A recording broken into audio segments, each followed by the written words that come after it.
নমস্কার বন্ধুরা, নিশ্চয়ই ভিডিও থাম্বনেল দেখে বুঝতে পেরে গেছো কি সম্বন্ধে আলোচনা করতে চলেছি। সেটা হচ্ছে ট্রেজার এনএফটি।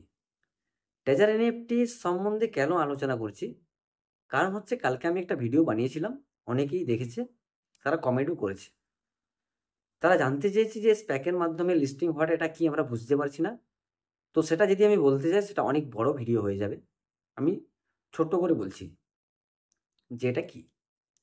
স্প্যাকের মাধ্যমে কোনো কোম্পানি যখন লিস্টিং হয়, তার কাজ হচ্ছে স্প্যাকের মাধ্যমে একটা আইপিও নিয়ে আসা। আইপিও আমরা অনেকে জানি যারা শেয়ার মার্কেটের সাথে যুক্ত। আমাদের এখানে যেটা হয় যে আইপিওর মাধ্যমে কোনো কোম্পানির আমি শেয়ার কিনতে পারি। শুধুমাত্র আমার ডিমেট অ্যাকাউন্টের প্রয়োজন। আমার যদি ডিমেট অ্যাকাউন্ট থাকে, যদি কোনো কোম্পানির আইপিও আসে, তাদের শেয়ার বিক্রি করতে চায় সেই সব কোম্পানি, আমি আমার ডিমেট অ্যাকাউন্টের মাধ্যমে অ্যাপ্লাই করতে পারি। তো এটা হচ্ছে সেই।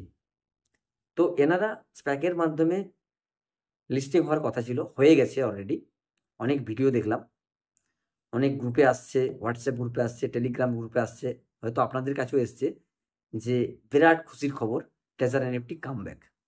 কি কামব্যাক না, ট্রেজার এনএফটি ইউএস স্টক মার্কেটে লিস্টিং হয়ে গেছে।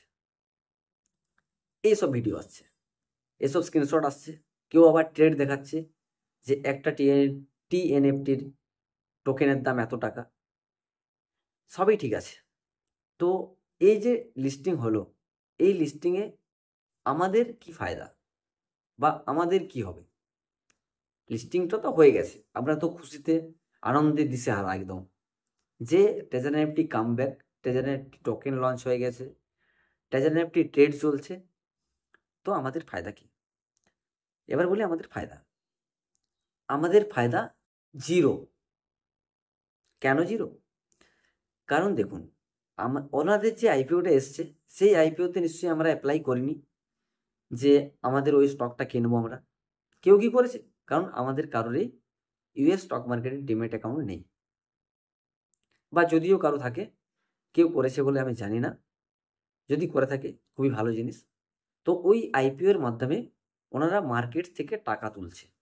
কি কোম্পানি মার্কেট থেকে টাকা তুলে সাধারণত কোম্পানির দরকারে, প্রয়োজনে। তো তার বিনিময়ে তারা শেয়ার ইস্যু করে। নিশ্চয়ই আমরা তো সেই শেয়ার কেউ কিনিনি, বা আমরা কিনবো কীভাবে? ট্রেজার এনএফটি এখনো পর্যন্ত কি নোটিফিকেশন দিয়েছে যে আমাদের টিএনএফটি টোকেন লঞ্চ হয়ে গেছে? কোনো নোটিফিকেশান আছে? অফিসিয়ালি কোনো নোটিফিকেশান নেই। আমি ট্রেজার এনএফটি অ্যাপের মাধ্যমে পাইনি। আপনারা পেয়েছেন কি না জানি না। যদি পেয়ে থাকেন খুবই ভালো। আমার কাছে আসেনি। আমার কাছে শুধুমাত্র হোয়াটসঅ্যাপ গ্রুপে আসছে, টেলিগ্রামে দেখছি, কিছু ইউটিউব চ্যানেলে দেখছি যে লঞ্চ হয়ে গেছে, প্রাইস ওঠানামা করছে। আমরা যেমন শেয়ার মার্কেটে জানি যে প্রাইস ওঠানামা হয়, ঠিক আছে? তো এই চলছে। আরেকটা জিনিস কি, ট্রেজার এনএফটি এখনো পর্যন্ত নোটিফিকেশানে এটা দেয়নি যে যাদের ট্রেজার এনএফটি অ্যাকাউন্ট আছে, যাদের ট্রেজার এনএফটি অ্যাকাউন্টে ওয়ালেট ব্যালেন্স আছে, তাদেরকে আমরা আইপিওর মাধ্যমে তাদের জন্য কিছু অংশ বা শেয়ার আমরা রেখে দেবো, যার যেমন পরিমাণ আছে। এটাও কিন্তু কোনো নোটিফিকেশানে দেয়নি। অতএব আমাদের খুশি হওয়ার কোনো কারণ নেই। আমরা আমাদের টাকা পাওয়ার গ্যারান্টি 99.99% নয়, আমরা পাবো না টাকা, আমার যেটা মনে হয়। আপনারা হয়তো অনেক খুশি হয়েছেন, এখনও ইনভেস্টমেন্ট করছেন, অনেকেই আছে এখনও ইনভেস্টমেন্ট করছেন। কি টাইম বাড়িয়েছে, এই টোকেন লঞ্চ হচ্ছে, এই টোকেন লঞ্চ হয়ে গেছে আজকে, আপনারা পেয়ে গেলেন, আপনারা খুশি হচ্ছেন যে ট্রেজার একটি কামব্যাক। আমি বলছি, রিকোয়েস্ট করে বলছি, আপনারা কেউ টাকা ইনভেস্টমেন্ট করবেন না। যদি করতে হয় আগে পুরো গতিবিধি দেখুন, 360 ঘন্টা পেরোতে দিন। আমি তো বলছি যে 360 ঘন্টা পর যদি হয় খুবই ভালো। কিন্তু স্প্যাক্সের মাধ্যমে যে রুলস আছে, ওনারা যদি অন্য কোনো কোম্পানির সাথে টাই আপ হয়, সেটা 2 বছরের সময় থাকে, 2 বছরের মধ্যে টাই আপ হবে। তারপর যদি আমাদের কিছু হয় তাহলে হয়তো আমরা পেতে পারি। তো আরও যদি নতুন কোনো খবর থাকে অবশ্যই আপনাদেরকে আমি জানাবো। আপনারা জানতে থাকুন, জিনিসটা বুঝতে থাকুন, তারপর ইনভেস্টমেন্ট করুন। এখন ইনভেস্টমেন্ট দয়া করে করবেন না। আর যদি করেন নিজের ইচ্ছেতে করুন, নিজে ভালো করে বুঝুন আগে, গুগলে গিয়ে সার্চ করুন। আরেকটা আপনাদেরকে খবর আমি দিতে ভুলে গেছি, ট্রেজার এনএফটির যে কোম্পানির অ্যাড্রেস দেখাচ্ছিল, আপনারা গুগল ম্যাপে সেটা চেক করে দেখতে পারেন, ওই অ্যাড্রেসে ট্রেজার এনএফটির কোনো অফিস নেই। এটা সবথেকে বাজে নিউজ আপনাদেরকে দিলাম। ট্রেজার এনএফটির ওই রকম কোনো অফিস নেই, আপনারা গুগল ম্যাপে গিয়ে সার্চ করে দেখতে পারেন।